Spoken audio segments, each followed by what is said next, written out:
días, bienvenidos a un nuevo episodio del podcast. Ya este es el número 10.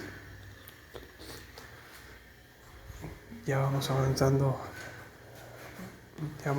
poco a poco, ¿no? Este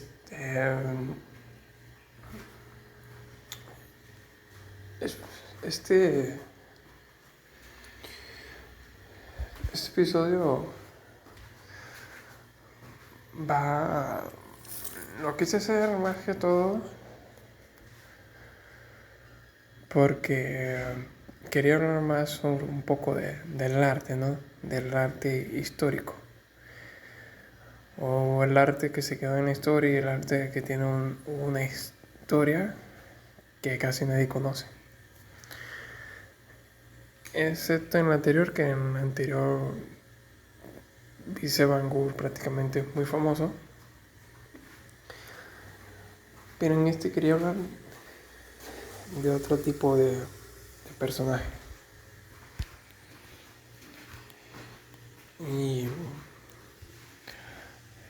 en esta ocasión hablaremos de un artista no, pintor venezolano, que nació en Caracas el 10 de mayo de 1888 y murió el 18 de septiembre de 1954. Fue un artista venezolano, precursor del arte povera y considerado uno de los más importantes del siglo XX en América Latina.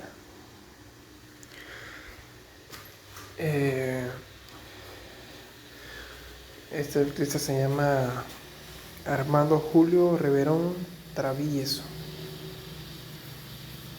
Murió a los 65 años.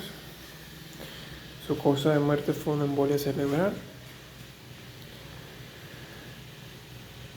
Y fue educado en la escuela de La Lonja, Real Académica de Bellas Artes en San Fernando.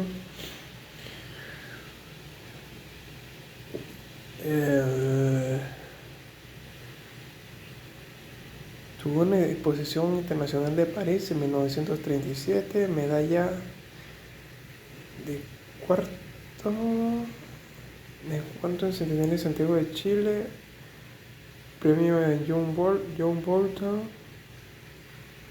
premio Federico Brandt, premio Nacional de Pintura Venezuela. Por su carácter exótico, excéntrico y primitivo, fue conocido como el Loco de Macuto. Fue pionero del happening, del ensamblaje artístico, de la instalación, de la intervención, de la escultura textil y del móvil. Fue autor de más de 450 pinturas, 150 dibujos y decenas de objetos, entre los que destacan sus famosas muñecas de trapo. Desarrolló su obra en Barcelona, Madrid y París. Fue víctima de ataques periódicos de depresión y crisis de psicosis causadas tras contraer fiebre tifoidea en la infancia. En 1918 conoce a Juanita Mota, su esposa y única compañera hasta su muerte. En 1921 se estableció en La Guaira, donde construye el Castillete, su taller y morada, contribuyendo a que fuera reconocido como el Robinson Cruz venezolano. A pesar de ser incomprendido por la sociedad, fue admirado por artistas e intelectuales como Pablo Picasso, Carlos Cruz Díez, Fernando Botero, etc. En el 2007, el MoMA le organiza una retrospectiva, siendo la primera dedicada a un venezolano y la cuarta a un pintor latinoamericano medio siglo después de Diego Rivera. 1931, entre otros más.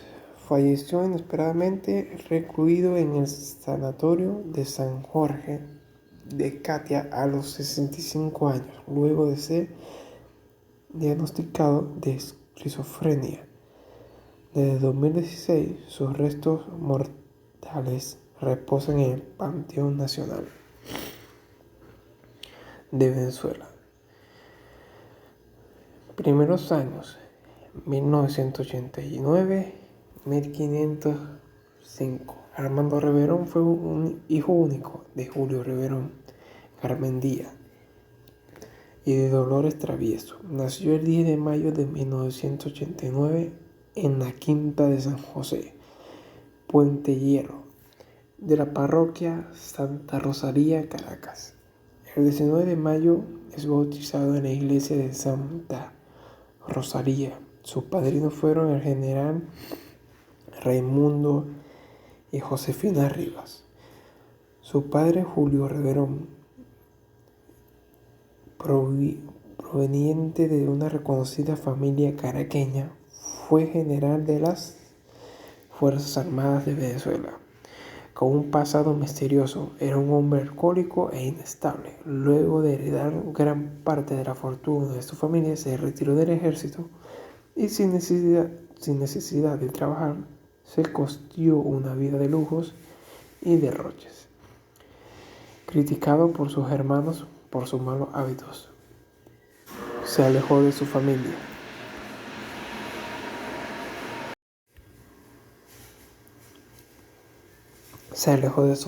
Durante toda su vida sufrió de trastornos como la ludopatía y adicciones al alcohol y al opio. Años después, Reverón confesó que siendo menor de edad era enviado por su padre a comprar morfina. En 1980, Julio contrae matrimonio con Dolores Travieso Montilla, originaria de la ciudad de Valencia, Venezuela. Era una mujer nerviosa de clase alta que procuraba estar rodeada de excentricidades y cuidar su imagen personal. Al no haber pruebas convincentes, se ha puesto en duda la paternidad de Julio y la de su madre, de la que tampoco se sabe a ciencia cierta si engendró el niño o lo adoptó. Entre las diversas especulaciones sobre su origen, se dice que pudo haber sido hijo del 23 presidente de Venezuela, Juan Pablo Rojas Paul. Al recuperarse mentalmente, Armando parecía de 3 años. Tan infantil eran sus juegos, su actitud. Jugaba con muñecas, vistiéndolas, acariciándolas y pintándolas. Entonces se volvió más triste, melancólico, irascible e insociable. Según Alfredo Bulto, ¿no? Según Alfredo Bulton, en 1895 inicia sus primeros estudios en el Colegio de los Padres Salesianos, pero ese mismo año sus padres deciden divorciarse luego de que Julio desapareciera de casa y su madre, al no sentirse capaz de asumir su maternidad y se ve obligada a trasladar a su hijo a la hacienda Caño Monagas, Valencia, hogar de los Rodríguez Zuca, Francisco Rodríguez Castro y Carmen Zuca de Rodríguez, una familia de origen canario bajo el cuidado de su nueva familia. Continúa sus estudios en el Colegio de los Hermanos de la Salle, y luego en el Colegio Cajigán de Dr. Zuloaga. Su tío abuelo materno, Ricardo Montilla, quien había estudiado en Nueva York, lo instruye en dibujos y despierta en él su vocación artística. En 1898 conoce el estudio del padre de Arturo Michelena. En 1901 realiza su primer encargo por parte de un comerciante, don Lorenzo Ochoa.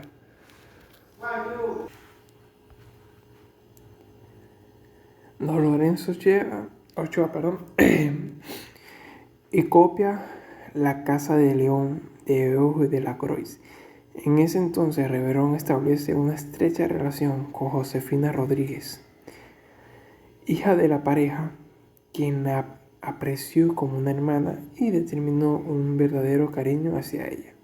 Posiblemente a causa de los continuos baños dentro de ríos Cabriales, en 1902, sufre de fiebre tifoidea. Reverón cae en un periodo de regresión. Esta enfermedad le generó al pintor una encefalitis, produciéndole desvarios, alucinaciones y frecuentes pesadillas con cadáveres o féretros. Entre las pesadillas presenció la construcción de urna justo al lado de un hombre que recién había muerto. El joven Armando se volvió retraído. Le gustaba permanecer mucho tiempo en casa o pasaba horas meciéndose en una hamaca. Debido a esto, sus médicos opinaron que no volviera al colegio y los Rodríguez le contaban a su madre el extraño temperamento de su hijo luego de la enfermedad. El hecho de que el pintor nunca hablara de su familia o de su infancia pudiera indicar que su origen siempre estuvo difuso. Durante toda su vida evitó cualquier referencia verbal a ella. Las casualidades que lo rodearon, envidias acercan el temperamento infantil, el desprendimiento de los bienes materiales y la preferencia de vivir en lo elemental que en la complejidad que buscaba. Esa fue la manera de recuperar aquella infancia, y esto también podría explicar que no encontremos en su obra alusiones a los niños. Juventud, 1905-1918. En 1905, ya recuperado de la fiebre, Reverón se muda a Caracas junto a su madre. Al llegar se instala en la casona donde nació Francisco de Miranda, la cual fue convertida en pensión. Allí conoce a Federico Ponce, quien le encarga obras y le evita acopiar paisajes del Calvario, Caracas. Entre 1906 y 1905 realiza sus primeras pinturas abordando naturalezas muertas y temas religiosos. En 1907 el padre de Reverón muere en extrañas circunstancias. Se dice que sacrificó su vida heroicamente o que en un intento de suicidio se precipitó al mar en medio de una bola de fuego. Narrado por John Enderfield en 2000. El 23 de junio de 1907 es convencido por Ponce y se inscribe en la Academia de Bellas Artes de Caracas. Es aceptado por el director Emilio Mauri, y entre sus maestros destacaban Pedro Cerpa y especialmente Antonio Herrera Toro, por el que sintió una gran admiración. Ese mismo año muere su padre en un extraño acontecimiento en costas venezolanas a la edad de 49 años. Entre sus compañeros se encontraba Manuel Cables, etc. Durante estos años se vio influenciado por el pintor Cristóbal Rojas, reflejando en su obra un estilo académico y tenebrista, concediéndole al pintor una forma clásica. Tras la muerte de Emilio Mauri, se inicia en enero de 1909 una huelga estudiante que pedían reformas en el pensum de estudio y la destitución de Antonio Herrera Toro como director. Durante el conflicto al que no adhirió, es cerrada temporalmente la academia y Reverón viaja a Valencia, donde realiza su primera gran obra, Muchacha tejiendo, 1909, donde retrata a su querida hermanastra a la sombra de un níspero. Al concluir la huelga, regresa a Caracas y presenta su examen de fin de curso. El pintor vuelve a mudarse con su madre a una pensión de Torres, Madrices, que pertenece a su madrina Josefina Rivas de Alfonso. Allí improvisa un taller y comparte amistad con el músico Juan Bautista Plaza. En 1911 concluye sus estudios y recibe la clasificación de bueno en dibujos de desnudos y sobresalientes con su obra Playa de Mercado. Ese mismo año, entusiasmado con sus distinciones, logra realizar junto a su compañero Rafael Monasterio su primera exposición individual en la Escuela de Música y Declamación de la Academia de Bellas Artes.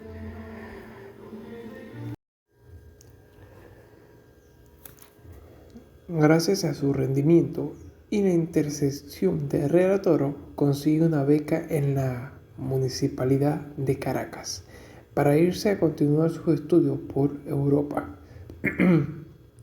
Ese mismo año, su madre le ayuda a costear el viaje a España y se instala en Barcelona, donde ingresa a la Escuela de la Lonja, que dirige Vicente Borras y Abella. Para seguir el curso 1911-1912, allí recibe clases de Vicente en dibujos, colorido y composición. Entre los profesores de Reverón destacó José Ruiz Blasco, el padre de Picasso, el cual dirigía clases de dibujo artístico. En Barcelona coincide con Rafael Monasterio y Salustio González Rincones, quienes llevaban un año viviendo en la ciudad. La obra de Reverón cambia y se produce un aclaramiento de su paleta. Durante estos 2 años, el pintor conoce la ciudad, se rodea del ambiente artístico de la época y estudia a los antiguos maestros españoles como el Greco o Francisco de Zurbarán.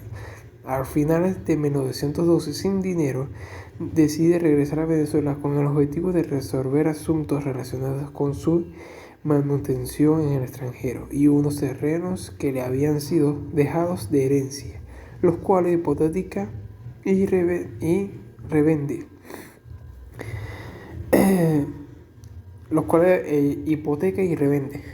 En su breve estancia pinta Retrato de Enrique Blanchard, 1912, donde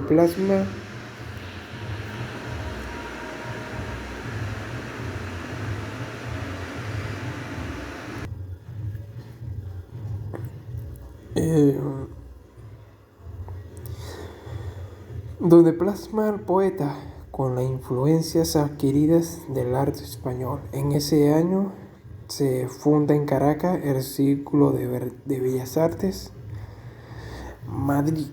A principios de 1913, Reverón regresa a España y se matricula por recomendación de Borras en la Real Academia de Bellas Artes de San Fernando. Allí recibe clases de José Moreno Carbonero, maestro de Salvador Dalí, Manuel Marín y Antonio Muñoz de Grain.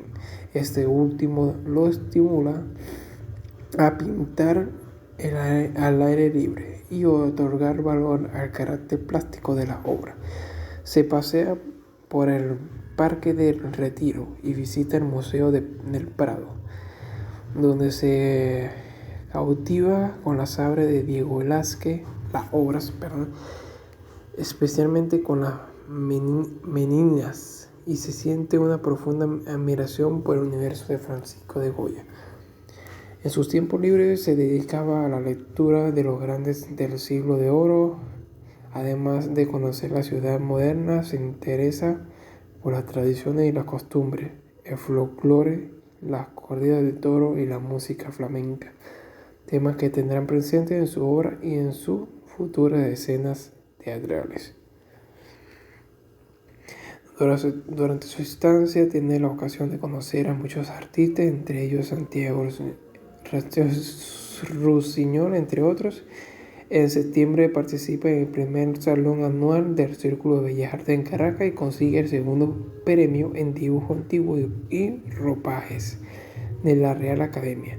En 1914, junto a un grupo de condiscípulos, viaja a Segovia para conocer el taller de Ignacio Zuloaga, con quien entabló una breve amistad. Poco tiempo después de conocer el taller Muñoz de Gran, el pintor francés Fournier, casado con la venezolana Clotilde Piedro de Dugas.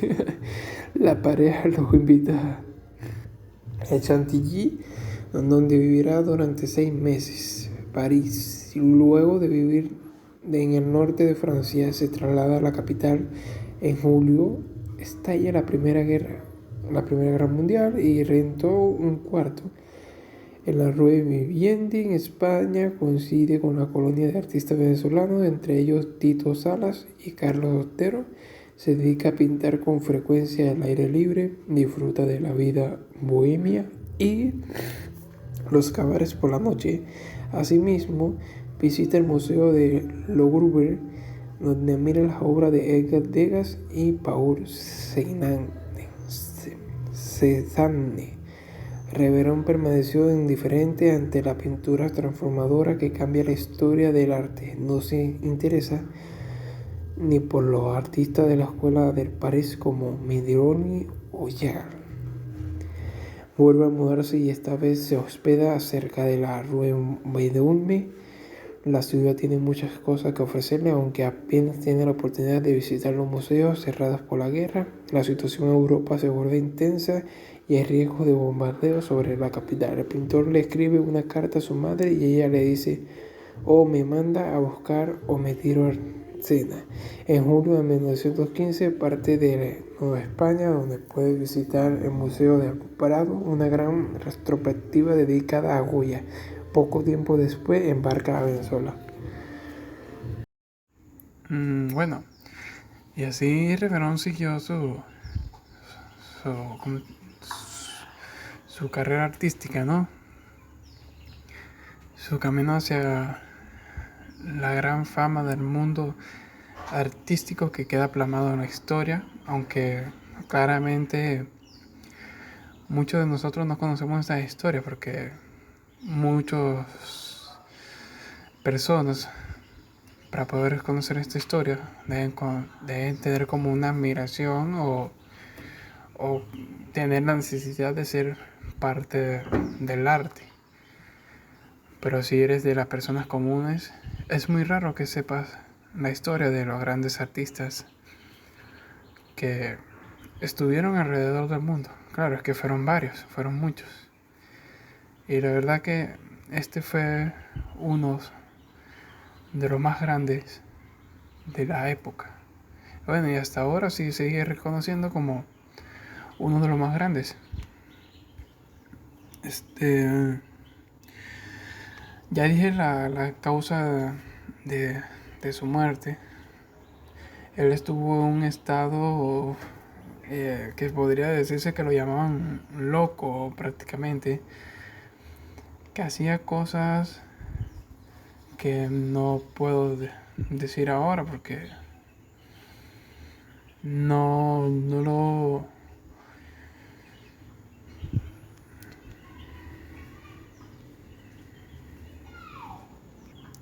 O quizás sí pueda decirlo.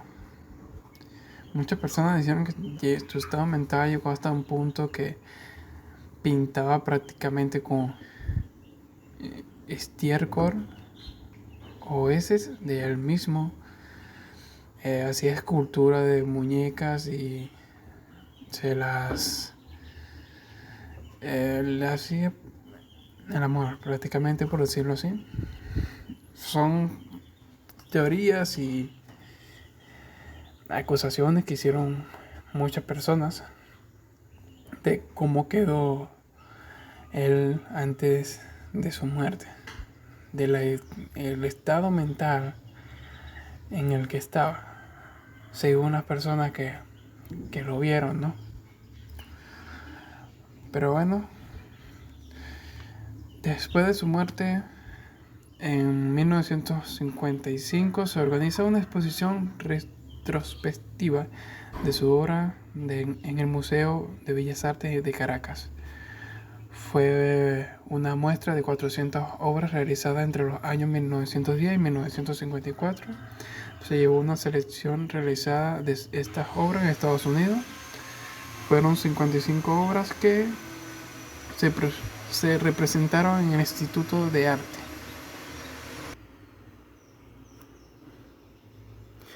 Un